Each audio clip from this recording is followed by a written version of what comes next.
On this edition of Tuning In, we dive into the first 23 episodes of Sailor Moon. I talk about production history, some neat cultural tidbits, and more about the cartoon with the boom anime babes that make you think the wrong thing. All that on Tuning In.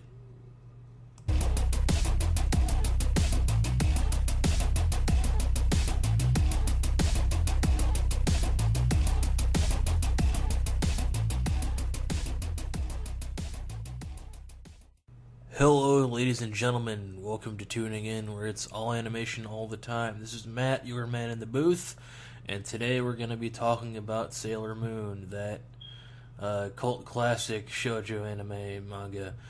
For those that don't know, shoujo is a demographic term in Japanese media. It typically means it's directed at young girls, mainly like fifth grade to like early high school usually. Anyway, Sailor Moon was developed by a woman named Naoko Takeuchi. She originally developed a manga called Codename Sailor V in the year 1991.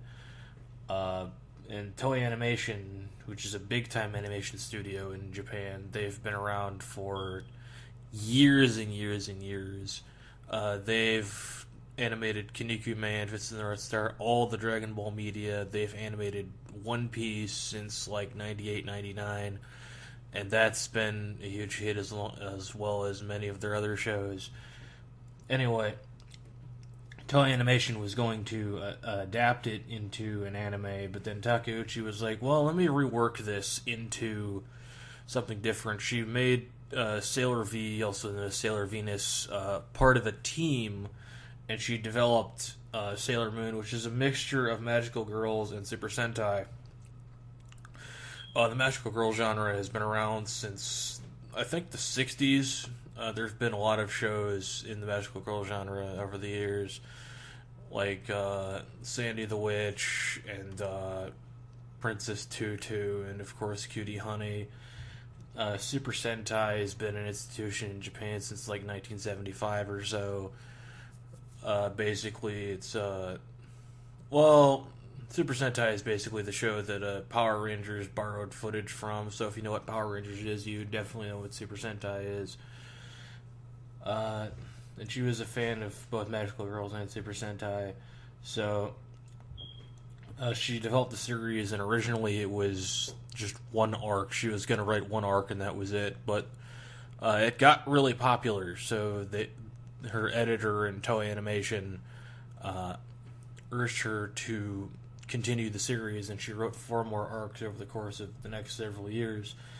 The manga ran from December 28th, 1991 to February 3rd, 1997. The anime ran for 5 seasons from March 7th, 1992 to February 8th, 1997. Yes, that's right, the anime ended 5 days after the manga, which is interesting. But then again, back then, like, manga were running like only just so far ahead of the anime. Back then, during the era of a lot of long-running shows, before we have this era of seasonal anime that we have now. So the series has spawned films, novels, stage musicals, video games, tabletop games, and a theme park attraction at Universal Studios Japan. There was also an American live-action show that was in development during the 1990s, but it never got made. There was a pitch video and everything. It was going to be part live-action, part Western animation stuff. But it never got made. The franchise has generated $5 billion in merchandise sales. Jesus. It aired in syndication in America around 1995. It was picked up by USA in 1997. It ran on weekday mornings at around like 6:30, 7:30 in the morning, I'm pretty sure. It ran alongside Sonic the Hedgehog, Double Dragon, Mortal Kombat, Defenders of the Realm, and others. And then it aired on Cartoon Network's Toonami blog for a couple years, I believe, until like the year 2000, when the anime boom was really picking up steam in America. The anime was directed by Junichi Sato for the first 2 seasons. He went on to be the chief director of Sergeant Frog. Kunihiko Ikuhara directed seasons 3 and 4. He went on to co-create Revolutionary Girl Utena, which is another like big shoujo series. It's considered a cult classic as well. And the last season, Sailor Stars, was directed by Takuya Igarashi, who went on to direct a lot of things here and there, like Soul Eater and Ouran High School Host Club. Now, I'm not going to get too in-depth with the voice cast for Sailor Moon, because not only are there so many characters, but I would have to do the characters, the voice actors for both the original Japanese and the English dub, and there were multiple English dubs, so instead of like going through everybody, I'm just going to go through the main characters that were on this first box set. Yeah, I'm not doing all of Season 1 this time around. I'm going to do the second half of Season 1 next time, because there's just so many episodes. I had to split this. Sailor Moon was voiced by Kotono Mitsuishi in the Japanese version. She was voiced by 2 women in the original Deke dub, which is now DHX Media, the Deke dub.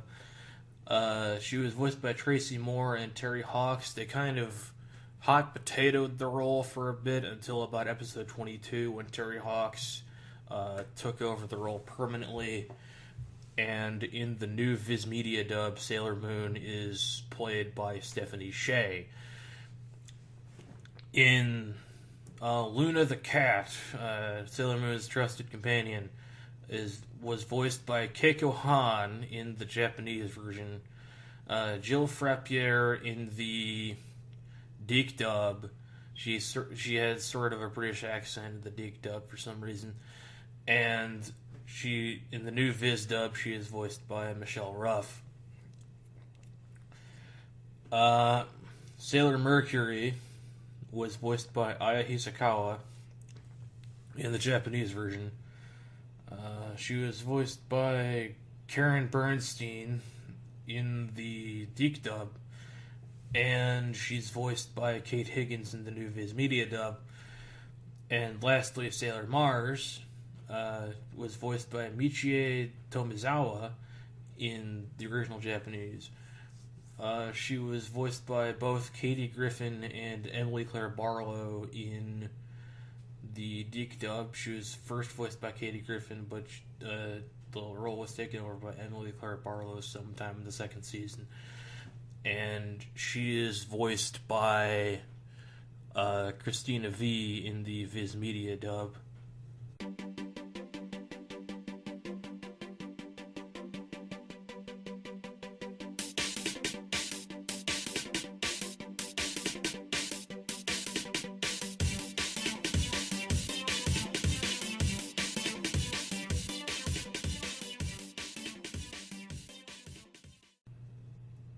Alright, let's do it to it. Episode 1.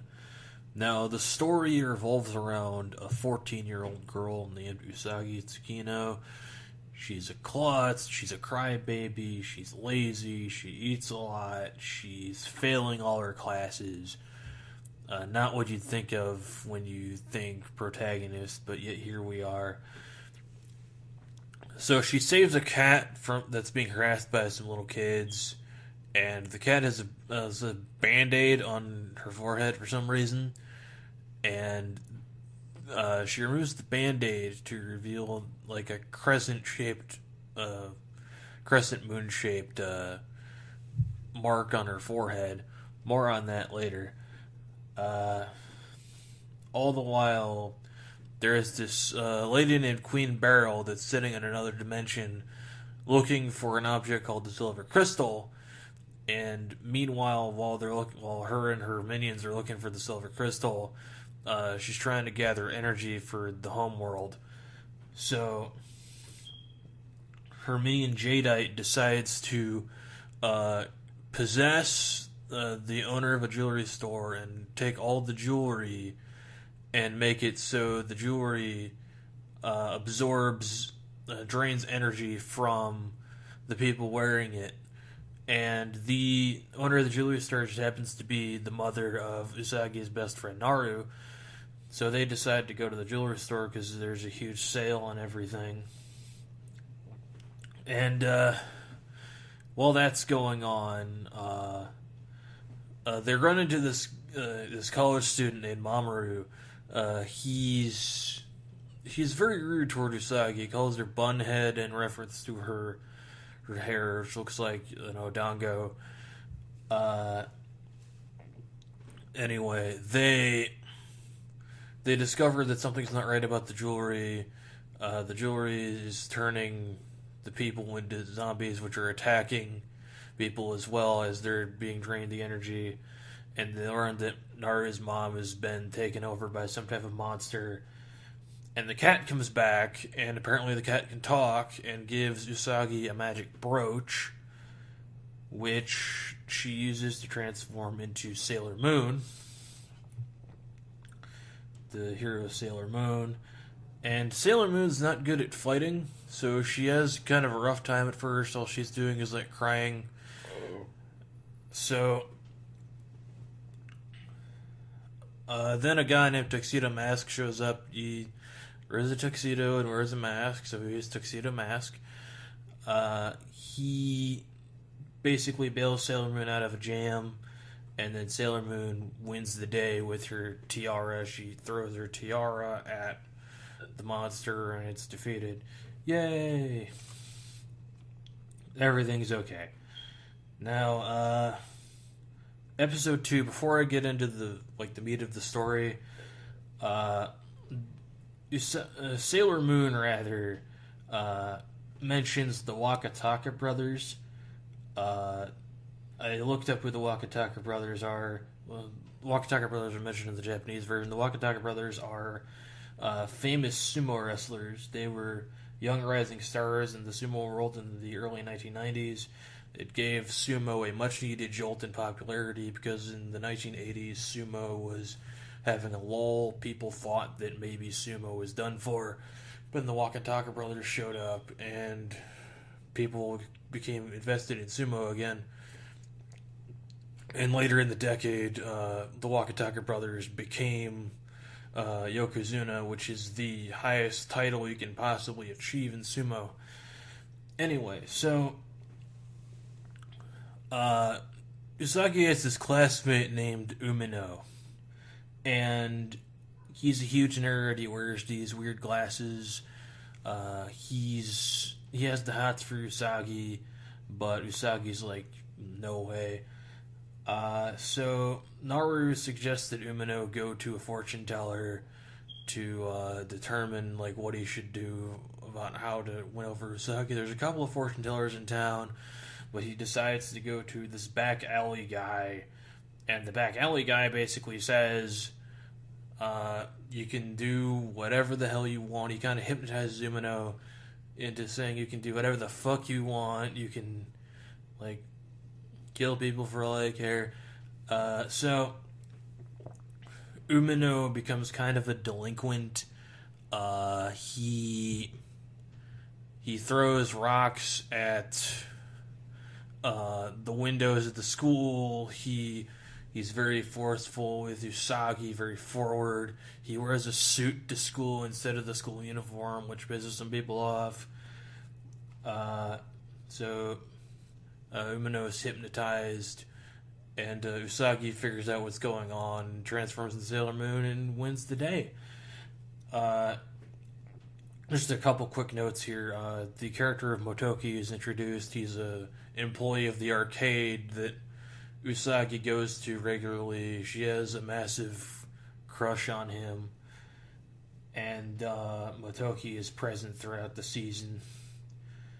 And this episode was actually not used for the Deke dub because there's a scene where Umino lifts up their teacher's skirt, it's revealing her underwear.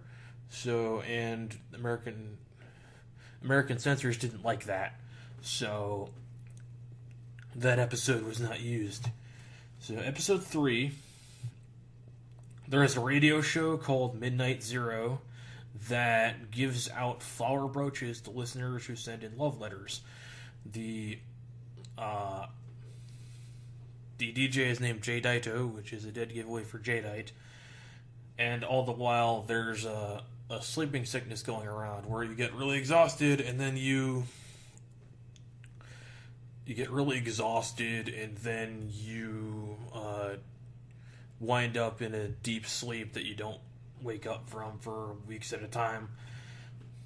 And so their teacher, Miss Haruna, her love letter gets read, and she gets the flower brooch. And she comes in to class like really exhausted and dazed, and eventually she succumbs to the sleeping sickness. And then Naru's letter is read. She just writes a letter to a future boyfriend, not to a particular person, because she's not in love with anyone, at least not yet. So Naru gets the brooch. It saps Naru and Usagi's energy because Usagi comes into contact with the brooch somehow while Naru is wearing it. And Usagi recovers, though, and she another note, she's given a disguise pen in this episode that she uses throughout the season, where she disguises herself as something to, like, sneak into a location that she can't get into. So yeah, Mutiara action, blah blah blah, win the day. Episode 4, Usagi's gained weight, and she's distraught about it. Miss Harden has lost a ton of weight in 2 days, and they learned that there's this special, like, gym that opened up, that if you work for 3 days, you have, like, a really great body. So Usagi and her friends go to the gym.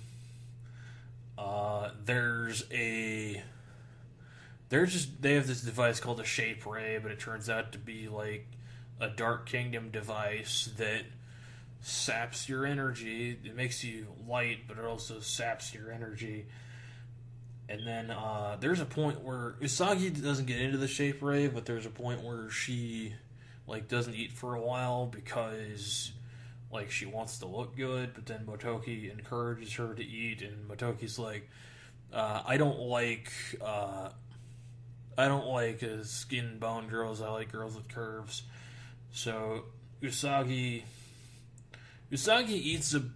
eats like a bunch of food, and then Luna's like, well, you know, Motoki said she likes curvy girls, not fat girls. So Usagi goes back to the gym and finds out the truth, and she dispatches the baddies, and yay! So episode 5, Usagi's brother Shingo is afraid of cats, so he's not cool with Luna being around. So Shingo goes to a pet shop, and there's a pet called a Chinella. It reminds me of a Furby in some ways. Apparently, Chinellas actually don't need any food either. They just kind of exist to be cute and whatnot. But people are becoming obsessed by the Chinella. They're becoming obsessed with the Chinella. Usagi gets taken in by the Chinella for a while. Everybody's with it, and then eventually Usagi is able to snap out of it, and they have to fight a lizard monster. This is the first, like, I think, unique monster, because the first 4 episodes, there's just, like, this generic demon thing, but after this, there's, like, unique monster designs. Anyway, so Sailor Moon uses a technique called Mutiara Stardust, which sort of pacifies all the people that are obsessed with the Chinella, because the lizard monster was having the people attack Sailor Moon. After she dispatches bashes the lizard monster. Sailor Moon tells Shingo to be nice to Luna. And so that ends. Episode 6.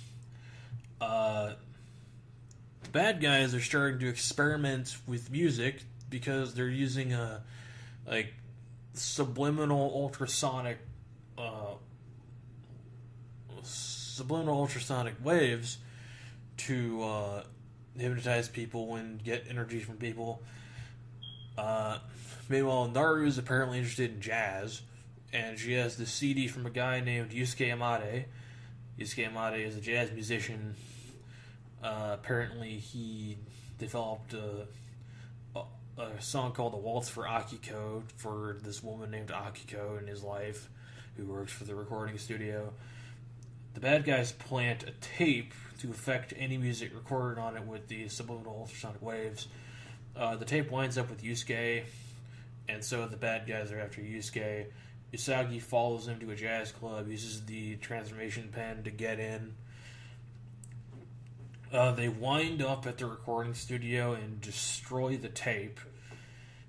They fight a bat monster. During the climax, Usagi says that even Hayden, the father of music, would be ashamed of this. And Luna's like, oh, wait, Bach is the father of music. I just thought that was a nice little moment there. And so Usagi defeats the Bat Lady by... because the Bat Lady uses sort of ultrasonic attacks, sort of like how a bat would navigate with sound waves. And Usagi throws like a microphone into the path of the ultrasonic waves, which goes through the speaker system, which dishes it back like fivefold to the Bat Lady. And it defeats the Bat Lady. And then Yusuke and Akiko get married, much to Naru's chagrin, because Naru wanted to get with the jazz guy. Anyway, so Usagi is in episode 7. Usagi is enticed by a drugstore ad with a woman named Mikan on it. She's like a junior model who's really big. Yeah, interesting to note, Umino bought a bunch of posters off the internet in 1992, mind you. Bought posters off the internet of this woman. So there's a talent competition that's happening that Mikan is hosting, and Usagi and Naru want to sing for it, but Usagi and Naru keep getting each other's way during the practice performance, and they decide to break up and go their separate ways. Interestingly enough, Umino is Usagi's replacement, and Naru puts Umino in a dress. And interestingly, in the Viz Media dub, Ben Diskin, who portrays Umino, when he was Umino in the dress, he did an impersonation of Naru, or rather Molly's English voice in the Deke dub. So that was interesting. Mikan is attacked in the shower and impersonated, and then the impersonating Mikan hypnotizes people into having a thirst for stardom, and so people are like obsessed with fame. Like Naru is signing autographs, and everybody gets past like the first stage, and everybody's on stage performing, but they think it's for an audience, but it's like a phantom audience. It's not nobody's actually in there. Usagi discovers the ruse and dispatches the bad guy and everything, so yay. Episode 8. And we learned that apparently Luna communicates with like her homeworld, I guess, via an arcade game. There's like a passcode and everything. She goes into the arcade at like midnight or whatever. they learn that a girl named Ami Mizuno is very suspicious. There's like a weird energy about her. Apparently, she's at the top of the class, and she's going to this new cram school. Now, for those that don't know, cram school is like after school schooling in Japan. There's a lot of emphasis on academics in Japanese society. So after school, you go to do more school at the cram school, or the juku as it's called, and you mostly learn. A lot of people use it to like prepare for entrance exams, since high school and college entrance exams are really important, and it's really important to get into a good high school and a good college, because that path leads to getting a good job and earning a decent wage and just having good status. Anyway, so Usagi kind of befriends Ami, and they decide to go to an arcade, and Ami is playing the Sailor V video game for the first time, and she gets the all-time high score because she's that damn good.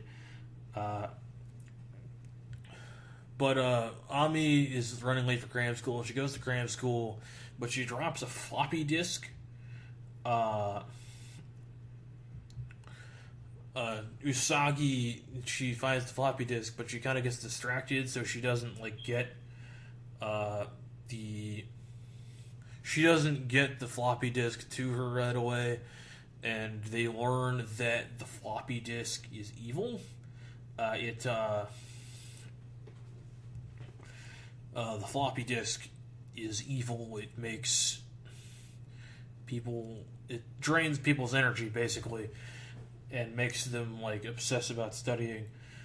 So Usagi goes to the cram school. They think that Ami is causing this, but as it turns out, that it's the teacher of the cram school that's really the monster.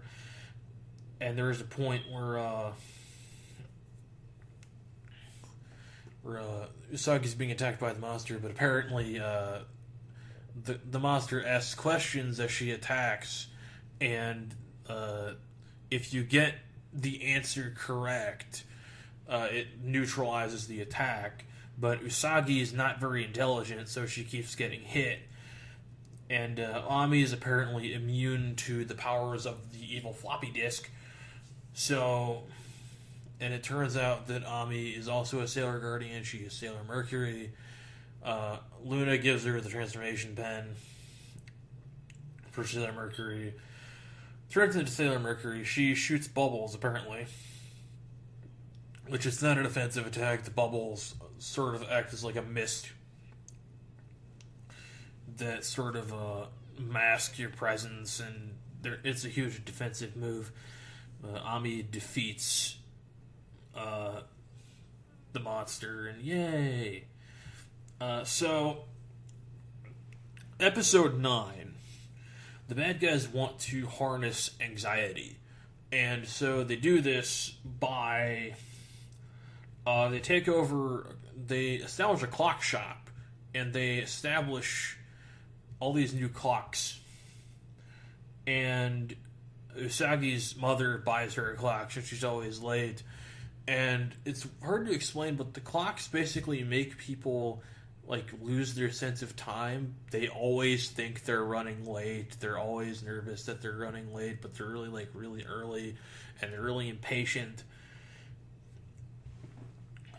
And it happens to Usagi. It happens to several people that got the clocks. Ami is unaffected because she doesn't have a clock, and then Luna gives Ami a supercomputer to analyze the clock, and the clock is evil. So apparently they fight the monster. The monster leads them into this other dimension where time-space is really unstable. So if they go through the wrong path in the dimension, they can de-age or age quickly, or whatever. There's a point where Sailor Moon goes through a door and she turns into a child for a second, but then she goes the other way, and she turns back to normal. But for a few minutes, she was like 5 years old. So they defeat the monster, and yay! Episode 10. There's this weird, like, cursed bus that comes around at like 6 p.m. and bunches of people get on the bus, and then the bus just disappears. And meanwhile, Usagi and her friends go to a shrine, and they meet Rei Hino. Rei Hino is a Miko, or a shrine maiden in the Shinto tradition. And there's a new shrine worker there as well. Rei is kind of suspicious of the new shrine worker, and people are suspicious of the shrine because people go to the shrine to get like charms to give them good luck on like exams or romance, and then the people in the charms are possessed to go to a certain bus stop. The bus stop has the cursed bus on it, so the 6 p.m. bus, they text them, and then they go through a vortex in the sky, and then they're just floating in this other dimension while their energy is being taken by the Dark Kingdom. So Usagi gets on the bus at one point, and meanwhile Rei, who is kind of a psychic, has a vision and some fire that the shrine worker is evil and he's the cause of all this. And whoop-de-doo, he's the monster. And Rei, it turns out that Rei is Sailor Mars, and she becomes Sailor Mars, and she shoots fire at people and defeats the bad guy in the other dimension. Then Tuxedo Mask shows up to drive the buses. He's like, I'm here too. Anyway, episode 11. There's a theme park called Dreamland. People are disappearing, but the owner assures them like the same amount of people come in and out, so they're not disappearing on our watch. So there's this princess in the park, and she controls like these animatronic animals. There's an animatronic talking lion. Rei is suspicious of this princess, and eventually they confront her at the House of Sweets, which is an attraction in Dreamland. The princess can create illusions, but it doesn't faze them, and they defeat the baddie. So, episode 12, the bad guys open a romantic cruise, but the boat is actually a hunk of junk that is reinforced with evil magic to make it look like a luxury cruise liner. Now, Umino mentions that the cruise ship can fit up to 666 passengers. That's a red flag. So Rei wins some tickets in a lottery, and then offers the other tickets to Ami, and hopefully they can like get boyfriends or whatever.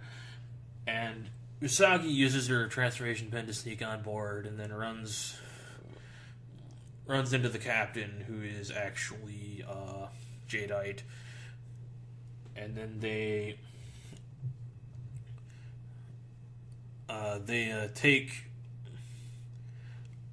take energy from couples, but the spell only works on couples, and Rei and Ami and Usagi are unaffected because they didn't come with dates. And they fight the monster. The monster can manipulate seawater, but then they defeat the monster, and yay! Episode 13. Queen Beryl has had it with Jadeite, and if Jadeite cannot defeat the Sailor Guardians, he will be plunged into eternal sleep. So he appears in the sky and tells Tokyo, looking for the Sailor Guardians, like, hey, you come to the airport at 1 a.m. tomorrow, or I will set Tokyo on fire. So Usagi and company, they have to go. This is also the second time that Usagi hits Mamoru with her shoe, but that's just a little weird gag that happens in there. Usagi, Rei, and Ami transform into their guardian forms, and they go to the airport. They're attacked by police officers that were there because everybody heard the warning, so the city was on its toes about Jadeite, even though they had no idea what Jadeite was. But the police officers are put to sleep and then hypnotized, and then the police officers attack the girls, and then Usagi's like, she says, "What is wrong with our government hiring people like this?" I just kind of got a laugh out of that, considering current events. Turns out the police officers are actually clay monsters, so Rei sets them on fire. The girls are chased by an airplane by a bunch of airplanes. And they have to be careful, because if they destroy an airplane, then they'll never be able to pay to repair it, because they're 14-year-old girls. So there's a point where we're led to believe that Tuxedo Mask is drowned because he falls into the water with Jadeite, and then Jadeite comes up, but Tuxedo Mask doesn't, so we're led to believe that Tuxedo Mask has drowned to death. And then Jadeite is run over by one of the airplanes, and Queen Beryl encapsulates Jadeite in a crystal, and that's how they put people to sleep for all eternity. And Tuxedo Mask is, in fact, alive, so yay! Episode 14, the next of the Four Kings, Nephrite. His strategy, instead of targeting large groups indiscriminately, he targets a specific person and drains energy from them. The first time, his target is Rui, who is a junior tennis star. Nephrite, who is under the guise of a man named Masato Sanjoin. He enchants Rui's tennis racket, and then she starts to play really aggressively. And then Naru, who's her friend, confronts Rui about her behavior, and then she unleashes a monster. And then Usagi, in her little speech about what you're doing is wrong, blah blah blah, she names Ras Martina Navratilova. I may have butchered that. She's one of the all-time great tennis players. Anyway, the monster turns Usagi into a giant tennis ball, or at least her body turns into a giant tennis ball, and she's knocked around for a bit. But they defeat the monster, and Rui's back to normal. Episode 15, a park is being torn down to build a business complex. And then Rei is determined to have a date there before it closes. Meanwhile, the caretaker is really mad, so Nephrite enchants the caretaker's hat and tells him to attack the construction workers. The caretaker can now control animals to do his bidding. Meanwhile, Rei winds up on a date with Mamoru after some sly planning, and then Usagi coaxes Umino into a quote-unquote date. Usagi doesn't consider it a date, she's just spying on Rei and Mamoru. And then the climax happens, and Tuxedo Mask defeats the villain this time. It's a change of pace. and then Rei suspects that Mamoru is a Tuxedo Mask. Anyway, episode 16. There's a Miss Akiyama. She's the home economics teacher at Jubilee Middle School. Turns out she's getting married, and all the while there's a wedding dress contest where you make a wedding dress, and the winner gets like an all expenses paid wedding. And Rei Usagi want to enter because apparently you can have the wedding anytime you want, and they don't specify that you have to have it within a specific date. So Rei and Usagi are like, oh wow, I can get a decent wedding like way in the future. And then Usagi has a fantasy that she's marrying both Tuxedo Mask and Motoki at the same time. Usagi is polyamorous, confirmed, ? Anyway, Rei tries to get Usagi's mom to teach her how to sew, but Usagi's mom doesn't know how. So there's this scene where Rei is like kissing up to Usagi's mom, and then after she learns that she can't, Rei's like really pissed. Usagi convinces Ami to teach her because she's good at many school-related things. Then Miss Akiyama encounters Masato, aka Nephrite. Nephrite enchants this piece of silk that she finds at the fabric store, and Akiyama is obsessively making this dress, and she like badmouths her fiance, which Usagi and Naru say that her fiance is like really funny looking. Like, that's mean. Anyway, so Usagi uses her transformation pen to sneak into the contest because she couldn't make a dress in time. She tried to get like her mom's curtain as fabric, but she realized, oh wait, I can't make it in time, so I'll just use the transformation pen to like generate a dress out of thin air. Then they fight a spider monster. I don't know why it's a spider monster, but here we are. And the spider monster's defeated. Miss Akiyama gets married to her fiance, and Usagi, Rei, and Miss Haruna fight over the bouquet. It's Ami who catches it, by the way, which is interesting. Episode 17 centers around Kijin, who is a master photographer. He's in middle school, but he's like this master photographer. Then Nephrite enchants his camera, and now he gets the urge to photograph like tons of young girls in swimsuits and whatnot. Meanwhile, the Sailor Guardians get new communicators.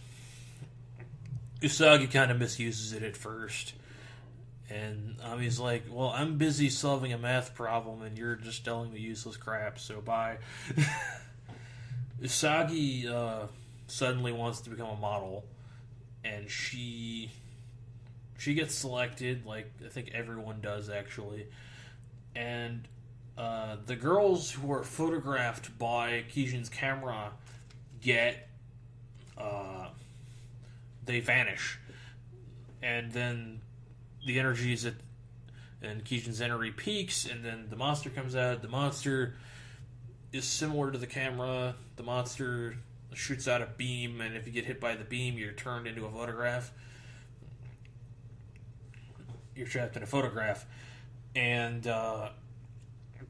Usagi tricks the monster into photographing itself because there's like a mirror wall in their room, luckily. And after the monster defeated, Kijin decides to go on hiatus, and he is inspired by Sailor Moon. And then Usagi's family is watching, and then her mother's like, I wish Usagi would be like this person that inspired Kijin. Anyway, episode 18, we're back with Shingo, his friend Mika from several episodes ago, won a doll making contest. She's good at making dolls. Her mother makes dolls.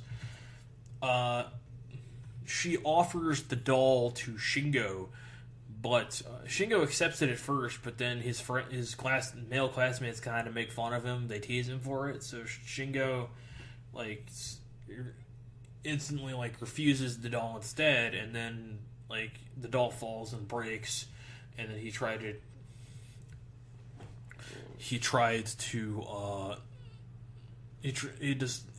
accidentally to save face, and Shingo feels really bad about it and wants to apologize. Usagi's giving him shit for it. So, meanwhile, Nephrite comes along, and he enchants Mika's new doll, and Mika is misbehaving and is forceful toward her mother, and she's obsessively working on dolls for Nephrite, because Nephrite ordered 10 more dolls. And there's a doll monster, and they defeat the doll monster, and then at the end Shingo gets a figure made, one of those figures made of a Sailor Moon, not an action figure, but one of those anime figurines that you stick on your shelf and look at sometimes lustfully. I just keep thinking Shingo is thinking about this lustfully, maybe even pleasuring himself to it, and then he later learns that Sailor Moon is his sister. That's gonna be awkward as hell. Anyway, episode 19. Nephrite determines that Sailor Moon's weakness is her love for Tuxedo Mask. So he sends out a bunch of love letters, claiming his Tuxedo Mask. He sends them to every, middle school age girl in the Juban area. Usagi receives one, but so does everyone else. Naru receives one and thinks that it's,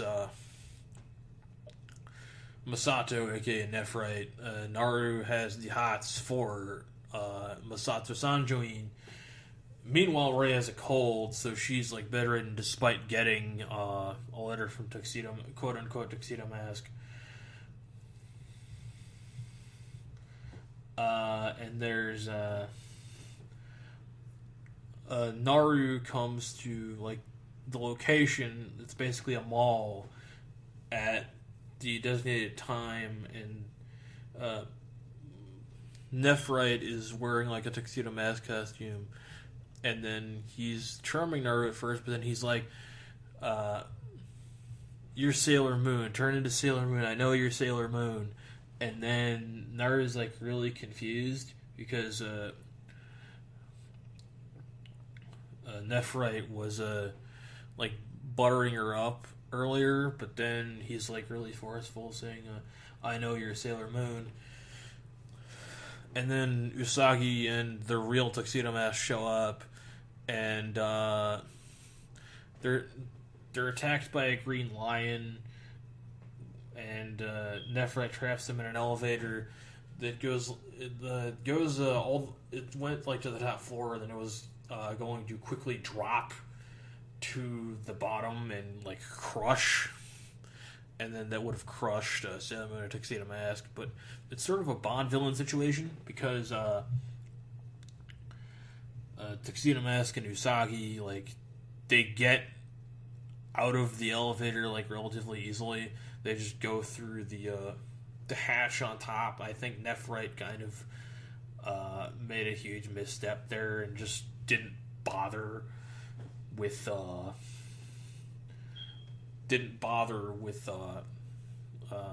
just checking to see if everything was fine. Just trap them in an elevator and they'll die. Well, meanwhile, Tuxedo Mask believes that Sailor Moon, and he and Sailor Moon are connected somehow. More on that later.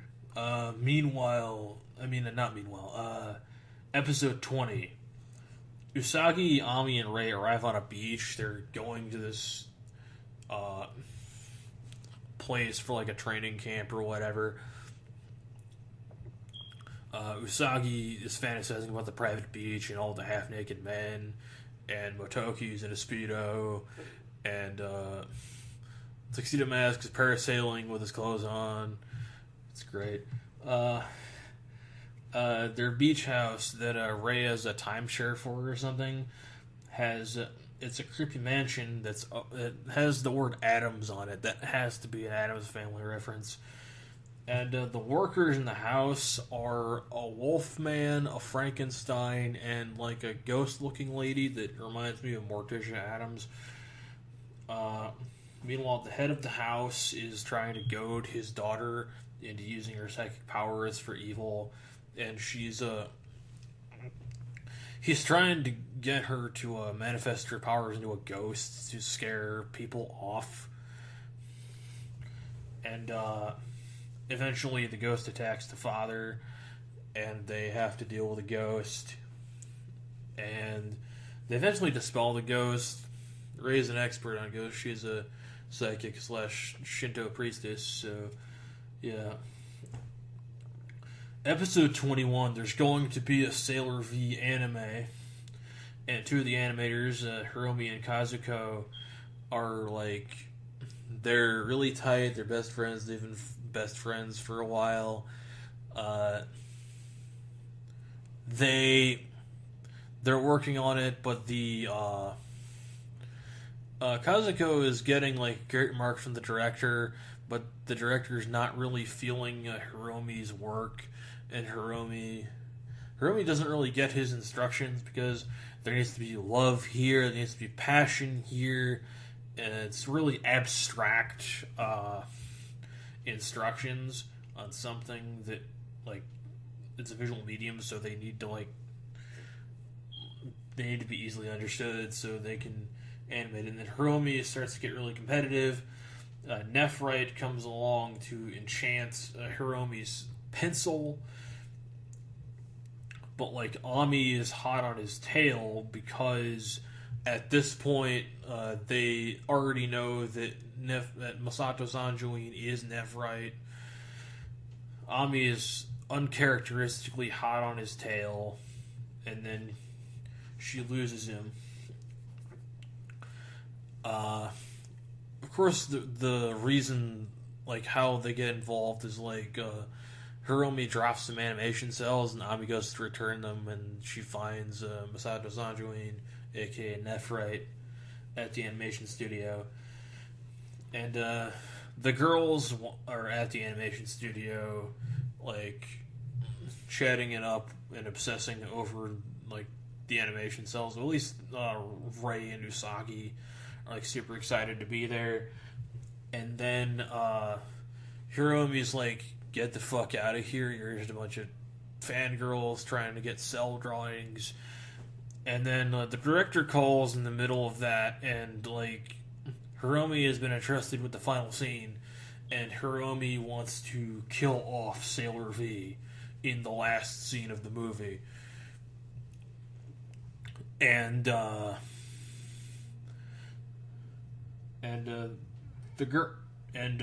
Sailor Guardians are like, anime is about, like, fulfilling children's dreams. You can't screw with that. And then the Guardians combine their powers to defeat the bad guys, and this song is playing, I guess, to amp up the fact that it is an anime episode about an anime. So let's hype this up. Episode 22, back with Naru. Naru is confused about Masato Sanjuin's intentions. Meanwhile, there's a princess in town, and they think that Luna thinks that the princess of the Diamond Kingdom might be the Moon Princess, and the crystal that they're going to show is the Silver Crystal. So Nephrite's also there. apparently Usagi's dad gets into this banquet that the Princess of Diamonds is having because he works for a magazine. This is the first time they mention his job in any capacity. Usagi disguises herself with her pen to get into the party. Meanwhile, Mamoru has a dream about the silver crystal. It's apparently a recurring dream that someone tells him as Tuxedo Mask, hey, get the silver crystal. He's like, what are you talking about, lady? But then a Nephrite runs into Naru, charms her for a little bit, and then Nephrite possesses Naru. Naru, like, barges into the princess's quarters. The spirit possesses the princess. Princess looks a bit like Umino, at least has the same glasses as Umino, which was interesting. And then Sailor Mars exercises the spirit from the princess, and then while they're fighting the spirit, it reveals that Tuxedo Mask doesn't know who he is. It's weird because we see Mamoru transform into Tuxedo Mask, so the viewer knows that Mamoru and Tuxedo Mask are the same person, but Tuxedo Mask does not know who he is. And then at the end, Usagi is looking around for some juice, but she grabs a martini and gets drunk. And then Usagi gets a kiss from Tuxedo Mask when she's, like, wasted. So that's a thing. And, episode 23, Naru reveals that she is in love with Masato Sanjuin, but Usagi, knowing that Masato Sanjuin is Nephrite, basically says, girl, this guy is bad news, you should not get involved with him. Meanwhile, some of the other kings of the Dark Kingdom, mainly Zoisite, who has been sort of trying to interfere with Nephrite's doings up until this point, he sends a monster to spy on Nephrite, while Nephrite is trying to deal with Naru. Usagi tries to get advice from Motoki and Mamoru. Motoki says, like, just wait and let this play out. Mamoru's like, no, waiting's not going to do shit. Let's just, you have to, like, get the courage to tell her that this is not a good idea. And that Masato is bad news. So Usagi tells her this and then just kind of leaves. She doesn't, like, do any, like, actual persuasion. She just tells her and leaves. And it doesn't really sink in. And then Nephrite asks Naru to come to the park at night. Nephrite calls her house and it tells her to come to the park late at night. Naru goes back to her house and steals a gem because he mentions that he wants the silver crystal. And she's like, maybe this gem that we have, because Naru's mom runs a jewelry store, maybe this gem that we have is the silver crystal that he's looking for. So she steals the thing, and then it's not the silver crystal, but then he has like a dark crystal to see if it'll react to the gem that she brought, because if it's the silver crystal, then it'll react in a certain way. But it's reacting to Naru's love for him. But then the Sailor Guardians come out. They're trying to attack Nephrite, but Naru protects Nephrite because she is super in love with him. Meanwhile, Zoisite's monster attacks is kind of a kabuki monster thing that attacks, and then it goes for Naru, and then Nephrite protects Naru from the monster. and they dispel the monster, and everything's good, at least for the moment. The next episode preview suggests that Nephrite is not long for this world. So, yeah, this is the end of the first box set of Sailor Moon.